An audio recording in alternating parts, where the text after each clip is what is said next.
government's decision to invite the fascist dictator Bachar Maoleng to the upcoming BIMSTEP summit to be held in Thailand in early April. Added to that, the people of Burma will be more than overwhelmed with happiness. အားလုံးပဲမင်္ဂလာပါဒီကနေ့မှာတော့ဗိုလ်ကြီးနေမျိုးစင်မှာနိုင်ငံတကာတို့အထူးပန်ကြားလိုက်တဲ့ရုပ်တံနဲ့အတူရခိုင်တပ်တော် AA စစ်တွေကြောက်ဖြူနဲ့မန်အောင်မျိုးတို့ကိုတိမ့်ပတ်ရန်အတွက်ကြီးမားပြင်းထန်သည့်ထိုးစစ်မတိုင်ခင်အမေရိကန်ထိပ်တန်းဗိုလ်ချုပ်ကြီးဒါကာတို့ရောက်ရှိလာတဲ့ထူးခြားသတင်းတွေပါတင်ဆက်ပေးလိုက်ပါတယ်အာရခတပ်တော် AA စစ်တွေကြောက်ဖြူနှင့်မန်အောင်မျိုးတို့ကိုတိမ့်ပတ်ရန်အတွက်ကြီးမားပြင်းထန်သည့်ထိုးစစ်မတိုင်ခင်အမေရိကန်ထိပ်တန်းဗိုလ်ချုပ်ကြီးနှင့်အဖွဲ့သည်ဘင်္ဂလားဒေ့ရှ်နိုင်ငံ၏မြို့တော်ဒါကာမြို့သို့မှ24ရက်ညပိုင်းတွင်ရောက်ရှိလာခဲ့ကြောင်းသတင်းဖော်ပြသည်ဟာဝိုင်အီအခြေစိုက်အမေရိကန်ပစိဖိတ်စစ်ဌာနချုပ်ဒုတိယကုကဲရေးမှူးဖြစ်သူဒုဗိုလ်ချုပ်ကြီးဂျော်ဂျီဘော်ဦးဆောင်ပြီးထိပ်တန်းအရာရှိ4ဦးပါအဖွဲ့သည်ဒက်ဂဆက်ဒရက်ရှယ်ဂျော်အပြည်ပြည်ဆိုင်ရာလေဆိပ်သို့မတ်လ24ရက်ည10နာရီဝန်းကျင်တွင်ရောက်ရှိလာခဲ့ကြောင်းသတင်းဖော်ပြသည်အမေရိကန်ပစိဖိတ်စစ်ဌာနချုပ်မှထိပ်တန်းဗိုလ်ချုပ်ကြီးနှင့်အဖွဲ့သည်မတ်လ25ရက်တွင်ဘင်္ဂလားဒေ့ရှ်တပ်မတော်ထိပ်တန်းအရာရှိများနှင့်တွေ့ဆုံဆွေးနွေးခဲ့ကြောင်းသိရသည်မြန်မာစစ်တပ်ကိုစန့်ကျင်တိုက်ခိုက်နေသည့်အာရခတပ်တော် AAE စစ်ရေးလှုပ်ရှားမှုများထိုးစစ်ဆင်မှုများမကြာမီစတင်လာမည်ဟုမျှော်လင့်ရသည့်အတွက်မြန်မာနှင့်ဘင်္ဂလားဒေ့ရှ်နယ်စပ်တစ်လျှောက်ဘင်္ဂလားဒေ့ရှ်ဘက်အချမ်းတွင်ကာကွယ်ရေးနှင့်လုံခြုံရေးအစီအမံများပုံမခိုင်မာစေရန်ရည်ရွယ်ပြီးတွေ့ဆုံကြခြင်းလည်းဖြစ်ကြောင်းနီနျူးစ်ကလည်းသတင်းဖော်ပြသည်ဒုဗိုလ်ချုပ်ကြီးဘော်ဝိုသည်အီရတ်နှင့်အာဖဂန်နစ္စတန်စစ်မြေပြင်တွင်အတွေ့အကြုံများစွာရှိသူဖြစ်ပြီးလေဒင်းသည်အာဖဂန်နစ္စတန်တွင်3ကြိမ်နှင့်အီရတ်တွင်2ကြိမ်တိုက်ခိုက်ရေးတာဝန်များကိုထမ်းဆောင်ခဲ့သူဖြစ်သည်လေဒင်းသည်မတ်လ25ရက်တွင်ပင်ဒါကာမှဟာဝါအီသို့ပြန်လည်ထွက်ခွာမည်ဟုသိရသည်အမေရိကန်ဒုတိယဗိုလ်ချုပ်ကြီးဘော်အော်ဒါကာခီးစဉ်သည် AA နေဖြင့်ရခိုင်ပြည်နယ်ရှိလက်ကျန်မျိုး3မျိုးဖြစ်သည့်မြန်မာစစ်တပ်ကဆက်လက်ခုခံနေသည့်စစ်တွေကြောက်ဖြူနှင့်မန်အောင်မျိုးတို့ကိုတိမ့်ပတ်ရန်အတွက်ကြီးမားပြင်းထန်သည့်ထိုးစစ်ကြီးစတင်ရန်စီစဉ်နေချိန်နှင့်တိုက်ဆိုင်နေကြောင်းဘင်္ဂလားဒေ့ရှ်မဟာဗျူဟာရေးရာစစ်ရေးလေးလာသုံးသက်သူများကသုံးသက်ပြောဆိုသည်ရခိုင်ပြည်နယ်တွင်ဖြစ်ပွားနေသည့်တိုက်ပွဲများသည်ဘင်္ဂလားဒေ့ရှ်နိုင်ငံကိုရိုက်ခတ်လာမည်ဖြစ်ကြောင်းတိုက်ပွဲများအတွင်းAA နေဖြင့်ထောက်ပံ့ရေးလမ်းကြောင်းများလိုအပ်လာမည်ဖြစ်သည့်အတွက်မြန်မာဘင်္ဂလားဒေ့ရှ်နယ်စပ်အနီးတစ်လျှောက်တွင်ဘင်္ဂလားဒေ့ရှ်စစ်တပ်မှတပ်ဖြန့်ချထားမှုများကိုတေချာပေါက်တိုးချဲ့ချထားသွားရမည်ဖြစ်ကြောင်းဒါကာအခြေစိုက်ပထဝီနိုင်ငံရေးလိလာသုံးသက်သူတဦးကပြောကြားခဲ့သည်ဘင်္ဂလားဒေ့ရှ်စစ်တပ်ကိုဘယ်လိုအကူအညီမျိုးထောက်ပံ့ပေးနိုင်မလဲဆိုတာအမေရိကန်စစ်ဖက်အရာရှိတွေကခြုံငုံသုံးသပ်ဖို့ကြိုး Today Myanmar is seeing a tremendous historic revolution evolving 80% of the countrymen, we, encompassing various ethnic armies, are fighting against the successive fascist military regimes that have been enslaving, torturing and bullying us for the past 70 years using the fascist ideology implanted 80 years ago by the invader fascist force.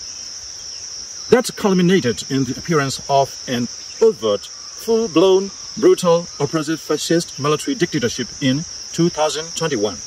Currently, about more than 65% of the country is controlled by the resistant force, in which the fascist junta can only resort to air strikes using highly lethal ammunition and chemical weapons supplied by Russia, Belarus, and China Communist. There have been widespread media reports of residential areas, schools, hospitals, and marketplaces being attacked precariously.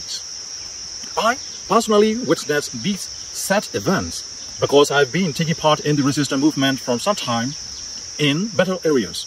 After leaving the so-called Tamador, after a lapse of nearly 20 years, during which I was imprisoned so many times. It's ironic that many of my classmates in the military academy are actively involved in these ferocious acts against the people as regional commanders. On the other hand, there are many army personnel like me who can't accept the unjust, atrocious acts of the junta defeated to the resistance side. To compensate for the dwindling numbers of personnel, the junta implements the policy of forced conscription and sending these young people to the frontier areas, resulting in many casualties as well as disabilities. Thousands of young people manage to escape into the neighboring countries as illegal immigrants, posing a threat to the stability in the border areas It's believed that such happenings in Burma pose a dangerous threat to her neighbors. The threat of a proxy war, the threat of human trafficking, and the threat of cross-border scam syndicates, among many others. My humble request as a citizen of Burma for regional cooperation. People-to-people contact and unity might contribute to overcome these tangible problems with resultant peace and stability in the region. By allowing officially the Chinese armed force to operate in the country in the form of joint security forces, permitting the Russian Navy to use the Dawit port close to the Thailand, and plans to build a nuclear facility near Naypyidaw, as well as the upcoming sham elections, might lead to disastrous outcomes not only for our citizens, but also for neighboring Thailand, Bangladesh, and India, once China is able to flex its muscle.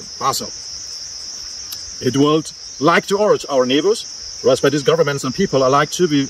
vigilant and united to ensure that the resurgent fascist military dictatorship can be contained and totally eradicated in Burma with our supreme revolution